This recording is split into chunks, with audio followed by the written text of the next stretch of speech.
मंच पर उपस्थित CV षणमुगम जी,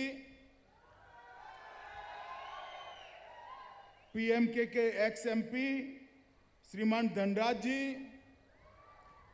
अभी जिन्होंने भारतीय जनता पार्टी ज्वाइन करी है ऐसे AG संपत जी, हमारे राज्य महासचिव थिरू KT राघवन जी, KS नरेंद्रन जी, श्री कार्तियन जी, और आज जिनको मैं जिताने के लिए आया हूं ऐसे हमारे थिरू कालीवर्धन जी, जरा ताली बजाइए। और आज यहां पर आए हुए प्यारे भाइयों बहनों माताओं, आप सभी को वणक्कम नमस्कार। மேடையிலே வருகை புரிந்துள்ள அதிமுக மாவட்ட செயலாளரும் விழுப்புரம் வேட்பாளருமான திரு CV சண்முகம் அவர்களே, பாட்டாளி மக்கள் கட்சியின் துணைத் தலைவரும் முன்னாள் பாராளுமன்ற உறுப்பினருமான திரு தன்ராஜ் அவர்களே, சமீபத்திலே பாரதிய ஜனதா கட்சியிலே இணைந்துள்ள முன்னாள் சட்டமன்ற உறுப்பினர் திரு AG சம்பத் அவர்களே, மாநில பொதுச் செயலாளராக பணியாற்றி கொண்டிருக்கும் KT ராகவன் அவர்களே, திரு கார்த்தியாயினி அவர்களே, இந்த சட்டமன்றத்திலே போட்டியிட்டு கொண்டிருக்கிற திரு VAT கலிவர்தன் அவர்களே மற்றும் இங்கே வருகை புரிந்துள்ள பெரியவர்களே, தாய்மார்களே, உங்கள் அனைவரும் வணங்கி வரவேற்கிறேன்। मित्रों, तिरुकोयलूर दिव्य मंदिरों का स्थान है जहां पर भगवान शिव और भगवान विष्णु दोनों के भव्य मंदिर उपस्थित है।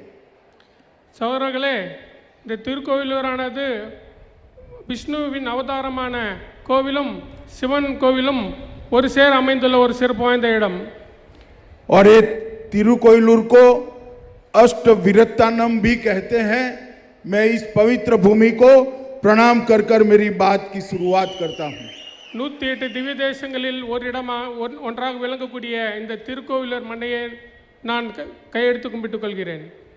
आने वाली 6 अप्रैल को चुनाव तमिलनाडु के अंदर होने वाला है। चुनाव की तिथि डेट कोई भारतीय जनता पार्टी तय नहीं करती, चुनाव आयोग तय करता है। उन्होंने 6 अप्रैल को ही तय किया है, जो भारतीय जनता पार्टी का स्थापना दिन है। इसीलिए यहां पर NDA का विजय सुनिश्चित है। भारतीय जनता पार्टी AIDMK और PMK की सरकार बनना यहां तय है। சகோதரர்களே, வரும் நாட்களிலே சட்டமன்ற தேர்தலானது நடக்கப் போகிறது। தேர்தல் ஏதோ பாரதிய ஜனதா கட்சி நடத்தப் போவதல்ல, அது தேர்தல் ஆணையம் நடத்துகிறது। அவர்கள் குறிப்பிட்ட ஏப்ரல் 6 என்பது பாஜகவினுடைய ஸ்தாபன தினம்। இந்த ஸ்தாபன தினத்திலே பாரதிய ஜனதா கட்சியினுடைய கூட்டணியான தேசிய ஜனநாயக கூட்டணியினுடைய அதிமுக, பாமக, பாஜக வேட்பாளர்கள் மகத்தான வெற்றி பெற்று சாதனை படைப்பார்கள்। मित्रों, मुझे माफ करना, यहां पर SK संतोष AIDMK के कैंडिडेट और डॉक्टर राजा PMK के कैंडिडेट भी बैठे हैं। दोनों को भारी मत से जिताने के लिए मैं अपील करता हूं। சகோதரர்களே, இங்கே அதிமுகவினுடைய வேட்பாளர் திரு சந்தோஷ் அவர்களையும் பாமகவின் வேட்பாளர் திரு ராஜா அவர்களையும் உங்கள் முன்னே அறிமுகப்படுத்துகிறேன்। मित्रों, ये चुनाव डेवलपमेंट के रास्ते पर आगे बढ़ता NDA और भ्रष्टाचार और डायनेस्टी के आगे बढ़ता UPA के बीच में चुनाव है। சகோதரர்களே, இந்த தேர்தலானது தேசிய ஜனநாயக கூட்டணிக்கும் எதிரிலே உள்ள ஊழல் கூட்டணியான காங்கிரஸ்க்கு எதிரான ஒரு போட்டி நடந்து கொண்டிருக்கிறது। जरा आप लिखिए भाई, मैं बोलता हूं वो लिखिए, आप ठीक से ट्रांसलेशन नहीं कर रहे आप। आज मैं इस भूमि पर आया हूं तब मैं महान MG रामचंद्रन को याद करना चाहता हूं। MG रामचंद्रन एक सच्चे मक्कल थिलागम थे। நான் இந்த இடத்திலே நம்மளுடைய புரட்சி தலைவர் MG ராமச்சந்திரன் அவர்களை பற்றி சொல்ல விரும்புகிறேன்। அவர் ஒரு உண்மையான மக்களின் தலைவராக विलंगियवर। पूरे देश भर में गरीबों के लिए काम कार्यकारी योजनाएं चालू करने का यश अगर किसी को जाता है तो एमजीआर को जाता है। நாடு முழுக்க ஏழை மக்களுக்காக பணியாற்றுவதிலே யாருக்காவது பெருமை சேர வேண்டும் என்றால் அது எம்ஜிஆர் அவர்களையே சேரும். और उसके बाद सेल्वी जयललिता जी ने एमजीआर की ये यात्रा को आगे बढ़ाया और तमिलनाडु की विकास को एक नई दिशा देने का काम किया. அதற்கு பிறகு புரட்சி தலைவி ஜெயலலிதா அவர்கள் எம்ஜிஆர் அவர்களுடைய வழியிலே பின்தொடர்ந்து தமிழகத்தை மிகப்பெரிய அளவில் வளர்ச்சி பாதையிலே எடுத்து சென்றுள்ளார்கள். जयललिता जी ने पूरे देश को बताया कि एक महिला उत्पीड़न और उपहास के खिलाफ कैसे दृढ़ शक्ति के साथ काम कर सकती है. ஜெயலலிதா அவர்கள் ஒரு பெண்மணியாக எப்படி பணியாற்ற வேண்டும் என்பதற்கு ஒரு உதாரணமாக திகழ்ந்தார்கள். और अब मोदी जी के नेतृत्व में यहाँ के मुख्यमंत्री एरापाडी जी और पनीरसेल्वम जी भी तमिलनाडु को विकास के रास्ते पर ले जाने के लिए आगे बढ़ रहे हैं. தற்பொழுது பாரத பிரதமர் மோடி அவர்களுடைய வழிகாட்டுதலில் தமிழகத்தினுடைய முதல்வர் எடப்பாடி அவர்களும் பழனிசாமி அவர்களும் துணை முதல்வர் ஓ பன்னீர்செல்வம் அவர்களும் தமிழகத்தை வளர்ச்சி பாதையில் மிக சிறப்பாக எடுத்து சென்று கொண்டிருக்கிறார்கள். हम सब लोग डीएमके और कांग्रेस पार्टी को अच्छे से जानते हैं. डीएमके और कांग्रेस का मतलब है भ्रष्टाचार, गुंडागर्दी, जमीन हड़पना और अपने बेटे बेटियों को आगे बढ़ाना, जनता की चिंता नहीं करना. यही डीएमके और कांग्रेस का रास्ता है. நமக்கெல்லாம் திமுகவையும் காங்கிரஸ் பற்றியும் தெளிவாக தெரியும். லஞ்ச லாவண்யம், ரவுடியிசம், நிலாபகரிப்பு, தன்னுடைய குடும்பத்தினருடைய வளர்ச்சி, இதை மட்டுமே இந்த இரண்டு கட்சிகளும் செய்து கொண்டிருக்கிறது. एआईडीएमके, पीएमके और बीजेपी तीनों महान एमजीआर के रास्ते पर जाने के लिए कटिबद्ध है. मोदी जी के नेतृत्व में एक विकसित तमिलनाडु बनाने के लिए हम सब समर्पित हैं.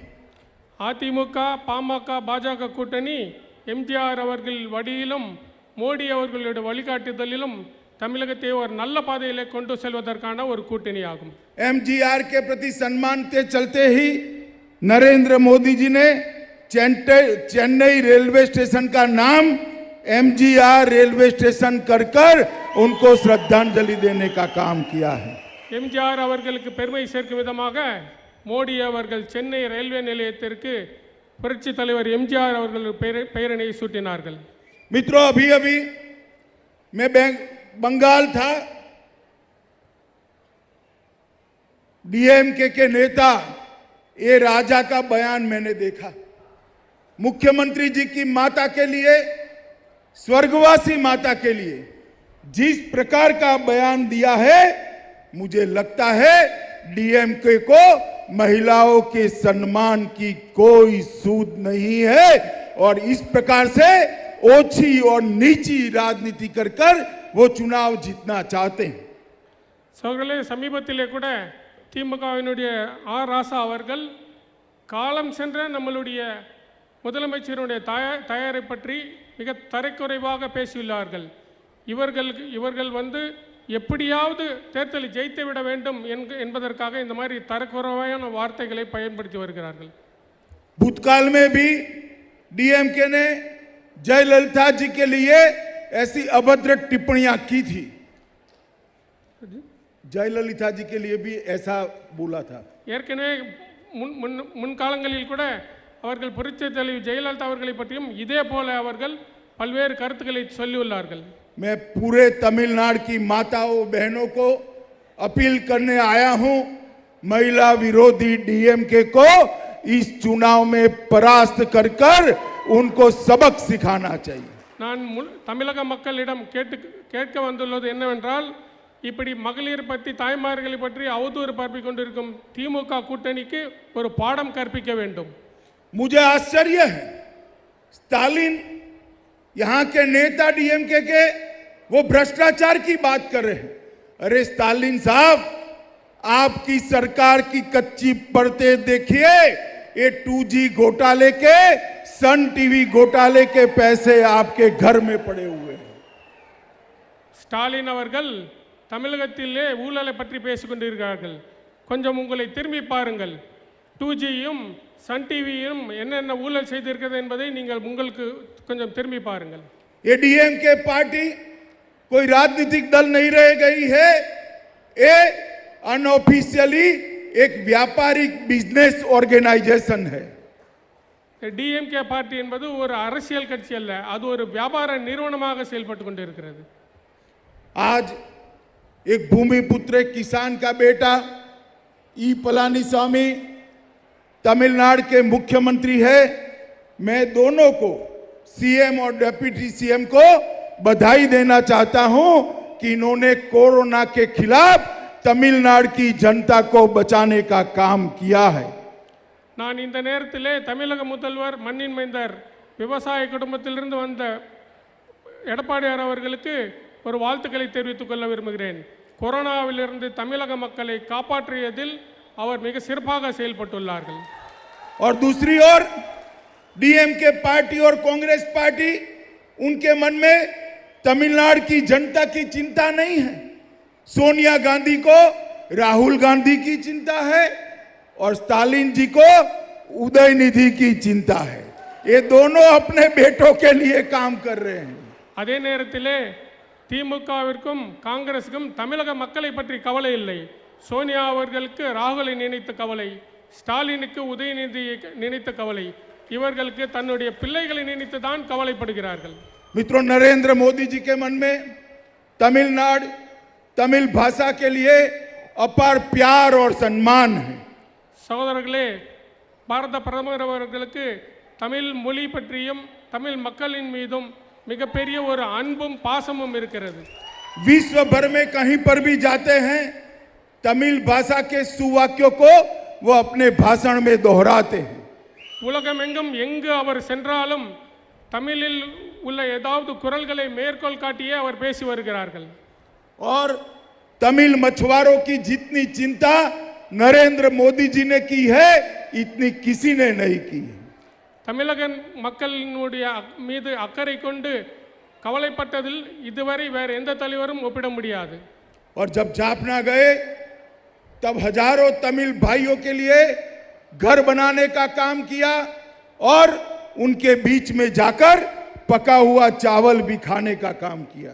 சோழர்களே, தமிழக மக்களுக்காக வீடு கட்டி கொடுத்தது மட்டும் இல்லாமல், இலங்கையிலே வீடு கட்டி கொடுத்தது மட்டும் இல்லாமல் அங்கே சென்று அவர்களோடு இணைந்து அவர்கள் வீட்டிலே உணவருந்தி வந்துள்ளார்கள். जाफना संघर्ष में टूटे हुए कई तमिल मंदिरों को भी रिपेयरिंग का काम नरेंद्र मोदी सरकार ने किया। யாழ்ப்பாணத்திலே சிதிலமடைந்த பல கட்டிடங்களை கூட இருக்கிறார்கள். இதே ராகுல் காந்தி தான் 2016 ஜல்லிக்கட்டு தடை செய்வதற்கு கையில் திட்டவர். ये तो भगवान मुरुगन की कृपा है कि वो जीत कर नहीं आए, वरना कब का जलीकट्टू बंद हो गया होता। சகலே, முருகன் அவர்கள் இடையில வராமல் இருந்திருந்தால் ஜல்லிக்கட்டு எப்பவோ தடை செய்யப்பட்டு இருக்கும்.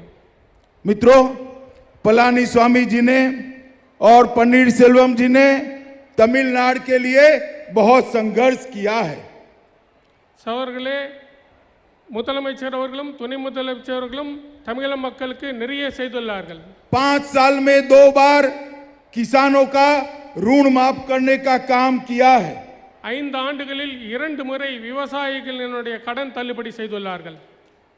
जयललिता जी की 70वीं जन्म वर्षगांठ पर उन्होंने 2 व्हीलर स्कीम मोदी जी के हाथ से शुरू करी है और लगभग 3.5 लाख महिलाओं को इसका फायदा मिला है। புரட்சி தலைவி ஜெயலலிதா அவர்களுடைய 70வது பிறந்த நாளிலே மோடிஜி அவர்களின் கையாலே 2 சக்கர வாகனம் பெண்களுக்காக கொடுக்கப்பட்ட திட்டம் துவக்கிவிட்டது. அதன் மூலமாக 3.5 லட்சம் பெண்கள் பயனடைந்துள்ளார்கள். सभी घरों में 100 यूनिट निःशुल्क बिजली दी है। அனைத்து வீடுகளுக்கும் 100 யூனிட் இலவச மின்சாரம் வழங்கி வருகிறார்கள். अम्मा फार्मेसी शुरू करने का काम किया है। நரேந்திர மோடி அவர்களும் தமிழ்நாட்டுக்காக நிறைய திட்டங்களை கொண்டு வந்துள்ளார்கள். इसी बजट में 1 लाख करोड़ रुपया नेशनल हाईवे के लिए तमिलनाडु को देने का काम किया है। கடந்த சமீபத்தில் நடந்த பட்ஜெட்டில் கூட சாலை மேம்பாட்டுக்காக தமிழகத்துக்கு 1,00,000 கோடி ரூபாய்க்கு மேல் ஒதுக்கப்பட்டுள்ளது. साथ में 63,000 करोड़ से चेन्नई मेट्रो फेज 2 का भी काम दिया है। சென்னை மெட்ரோ விரிவாக்கத்திற்காக 63,000 கோடி ரூபாய் ஒதுக்கப்பட்டுள்ளது. तमिलनाडु में डिफेंस कॉरिडोर बनाने का काम भारतीय जनता पार्टी की नरेंद्र मोदी सरकार ने किया है। தமிழகத்திலே இராணுவ தளவாடங்கள் உற்பத்தி செய்வதற்கான டிஃபென்ஸ் காரிடார் நம்மளுடைய மோடிஜி அவர்கள் அரசாங்கமானது இங்கேயும் ஒதுக்கியுள்ளது. एक एम्स की स्थापना मदुरई के अंदर करने का काम भी भारतीय जनता पार्टी की सरकार ने किया है। மதுரை பகுதியின் விரிவாக்கத்திற்காக நிறைய திட்டங்களை நாம் செய்திருக்கிறோம். எய்ம்ஸ் திட்டத்திற்காக. मित्रों, अंत में मैं इतना ही कहना चाहता हूं, ये भ्रष्टाचारी डीएमके और कांग्रेस पार्टी तमिलनाडु का विकास नहीं कर सकती है। சகோதரர்களே, இந்த ஊழல் லஞ்ச ஊழல் தெளித்துக் கொண்டிருக்கும் திமுக காங்கிரஸ் கூட்டணி தமிழக மக்கள் முன்னும் செய்துவிட முடியாது. तमिलनाडु का विकास नरेंद्र मोदी जी के नेतृत्व में, पलानीस्वामी और पन्नीरसेल्वम के नेतृत्व में बीजेपी, एआईडीएमके और पीएमके का गठबंधन ही कर सकता है। தமிழகத்தின் வளர்ச்சியும் நன்மையும் நரேந்திர மோடி அவர்களுடைய வழிகாட்டுதலிலே நம்மளுடைய முதல்வர் பழனிசாமி அவர்களும் துணை முதல்வர் ஓ பன்னீர்செல்வம் அவர்களோடு இணைந்து இந்த பாமக, அதிமுக, பாஜக கூட்டணியால் தான் செய்ய முடியும். अंत में आप सभी के माध्यम से मैं तमिलनाडु की महान जनता को यही विनंती करने आया हूं कि एआईडीएमके, पीएमके और बीजेपी के सभी प्रत्याशियों को प्रचंड बहुमत से विजयी बनाइए और मोदी जी की विजय यात्रा, मोदी जी की विकास यात्रा में शामिल होइए। சகோதரர்களே, நான் உங்களிடத்தில் ஒரு விஷயத்தை கேட்க வந்துள்ளேன். இங்கே இருக்கிறவர்கள் மூலமாக தமிழக மக்களுக்கு இங்கே போட்டியிடும் அதிமுக, பாமக, பாஜக வேட்பாளர்கள் அனைவரும் பெருவாரான வாக்கு வித்தியாசத்தில் வெற்றி பெற செய்து நீங்களும் பாரதம் முழுக்க நடந்து கொண்டிருக்கும் வெற்றி யாத்திரை, சங்கல்ப யாத்திரைங்கிறதுல நீங்களும் இணைந்து வெற்றி பெற வேண்டும் என்று கேட்டுக்கொள்கிறேன். मेरे साथ दोनों हाथ उठाकर बोलिए, भारत माता की, भारत माता की, भारत माता की, वंदे वंदे